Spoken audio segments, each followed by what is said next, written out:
I went out to dinner the other night. I told you I was going to do this, and I indeed did that. I indeed did it. Went out to dinner. It was Stacy's mom's birthday. She's a lady, so I won't mention how many. But she wanted to go to Outback Steakhouse, which I haven't been in just a blue moon, as Mama Cornette used to say.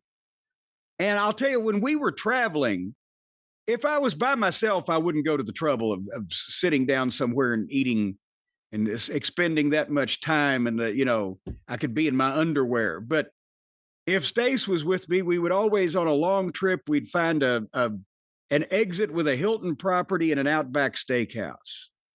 And that would just make everything swell. And boy, I ate I don't even have a simile. I was so frazzled after I ate that. I was full for 2 days. It didn't stop me from eating more the next day, but I didn't want to. I had to make myself. When's the last time you went to Outback Steakhouse there, matey? Outback Steakhouse? Geez, I don't know, 2002, 3? Oh, come on. It's not a place I regularly go to. What you don't love the Outback? Aussie. You don't love a good shrimp on the bobby, mate? Come on, the bloomin' onion. Did you ever see that movie Shrimp on the Barbie with Cheech Marin after him and Chong broke up? Cheech Marin. Well, whatever you want to call him. He goes to Australia and he falls in love with a rich girl and she falls in love with him. And then everyone does, I forget if it was Lambada or Manana. There's a dance at the end and they all do it. The end. I'm going to tell you, if a Cheech and Chong movie came out after 1979, I probably missed it. After the first one? After the first one, I probably missed the rest of them. Well, no, I haven't been to Outback Steakhouse. I remember they had a steak. And, it's a movie called Carlito's Way. What's it about? Well, it's about this guy named Carlito and the way he does things. No, it's a one. They've got where do I start? They're a fine establishment. They're upstanding people. They're very, very consistent. I've noticed from restaurant to restaurant. You can get the occasional SOB in every crowd, as they used to say, but they're and also now, guess what they got? They got the bloomin' chicken. They take the big old chicken breast and they flatten it out real good and they roll it and bathe it in the bloomin' onion batter, seasoning, frying mix, or whatever the fuck you might want to term it. And then they fry it that way and then they give it to you with the bloomin' onion sauce. Oh. It was and a bunch of fine appetizers, including the kookaburra wings that are just different from just any other wings you're going to have. But nevertheless, and then we went over next door to Grater's Ice Cream I splurged and I had some ice cream too. In a cup. Well, it was more of a bowl type shaped apparatus. I wouldn't call this a cup. Was everyone else getting cones like a normal person? They got the little cup that I guess you would call it, whereas I got it was a long oblong thing that looked like a battleship. But Sam over at Grater's listens to the podcast, by the way. He's a fine young man. He's one of the go-getters of the younger generation. Hello, Sam. Out there working to get ahead. Hello, Sam. One of these days, he's going to own the place. Which place? Well, the whole daggum deal. He'll take over Grater's.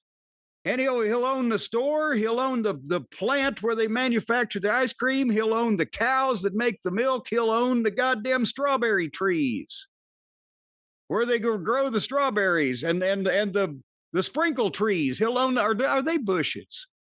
Where they grow the sprinkles. He'll own all that stuff. He's getting an early start. I better be nice to him then. How's he going to accomplish all this? Well, he's getting an early start. He's a young man out there in the working world now. Earning his way, learning a trade. He's learning the ice cream trade. The fuck, you got to admire the gumption. You think he'll ever take a step up and go to custard? I don't know. Custard is a tricky business.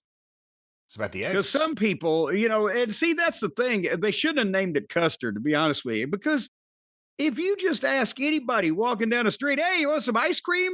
Yeah, everybody's face is going to light up, right? But if you ask them, hey, you want some custard? Well, that just sounds like shit. It sounds like 120 years ago. Yeah, that's what it sounds like. Well, it rhymes with mustard, first of all. And who wants mustard on a hot day? And then custard. What do you make custard out of? And what's happened to it? It sounds like it's some kind of fermenting process or a curdling. Custard and curdling is not that. So then it just sounds just nasty. Like it would coat your mouth and it would taste like a fucking dirty Dalmatian just pulled his foot out of it. You know what's weird on this topic of ice cream that you brought up? Custard? If you look at the grocery aisle, the things that you think are, I mean, that must be ice cream. It's a cone, and there's ice cream that looks like ice cream there, and it's wrapped in chocolate. A frozen substance. But it doesn't say ice cream anywhere on the package. They're not allowed to call it ice cream because technically, however they're concocting it, it's not the proper ingredients of ice cream. So it just says like frozen dessert treat. Yes, a frozen dessert treat, or it's like American cheese. Kraft American cheese has a pasteurized processed cheese food. A cheese food. I never even picked up on that one, actually. Yeah. And that's as if it's some of the tastiest stuff. Actually, I just a regular old ice cream's a little bland. Now that they've got the dessert treats that they can put all kinds of extra shit in there, well, they're just swell. You just take a spoon to them sumbitches. Anyhow, we got a big show today. Can't you tell? Right, I'll have you know. I want, maybe later on you can tell me what AEW should start giving out study notes. And after the shows, or maybe even before the show, so you could follow along. And maybe even do some charts and some history. Here's what you need to research so you know everybody's standings and relationships in Japan from 15 years ago in a third match on the card. And also some pie charts would be good, I think. Pie charts are always good. So we can kind of analyze what the fuck is going on with these people. There's a million of them. They run around like ants in one of those. Did you ever wonder? Probably not. No. Did you ever have in school back before they had actual, money to spend on things, apparently? You'd get the ant farm thing where you could look through the glass and see the ants doing their thing. We didn't have it in our school or any of the classes I was in, but they were still a thing, but it was kind of in its last days, I think, as being a cultural phenomenon. It's sort of like the wrestling bear went out about the same time. But yeah, they look like ants to me now. It's an ant farm over there.